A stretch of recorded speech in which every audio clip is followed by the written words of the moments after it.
রাতে বসে বসে আর একটা ভয়েস রেকর্ডও করে ফেলি ভাবলাম।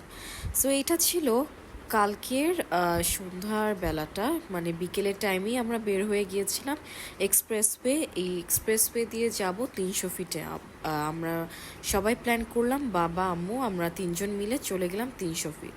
সো ওখানে গিয়ে আমরা নীলা মার্কেট না, তার অপোজিটে যে আর একটা জোন আছে, ওখানে গিয়ে এই তো কিছু ফুডস ট্রাই করলাম।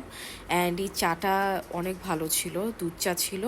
অ্যান্ড ওয়েদারটা যেহেতু ইদানিং বেশ ঠান্ডা, সো চা দেন বিকেলে একটু নাস্তা করতে খুব ভালো লাগে।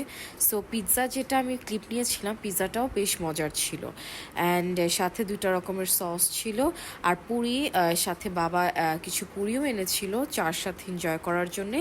অ্যান্ড এই তো আমি চা নিয়ে কিছু ক্লিপস নিচ্ছিলাম। অ্যান্ড এই যে এইটা খুবই সুন্দর একটা ভিডিও ক্লিপ এসেছে, খুবই অ্যাস্থেটিক।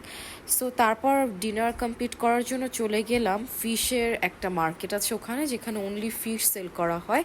অ্যান্ড এই যে রেস্টুরেন্টটা, এটার নাম হচ্ছে একজন ওনারের নামে।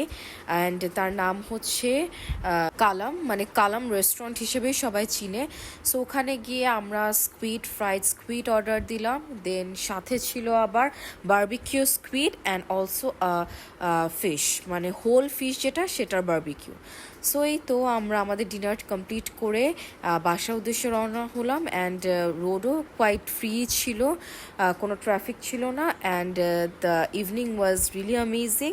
অ্যান্ড আমার কিন্তু ইউএসএর ভ্লগসগুলো প্রতিদিন রাতে আপলোড করা হবে। So keep on following Fasada's Home and Soul and always stay tuned. সবাই কিন্তু অবশ্যই আমার ইউটিউব চ্যানেলটাও ফলো করবেন অ্যান্ড সাবস্ক্রাইব করবেন। Thank you.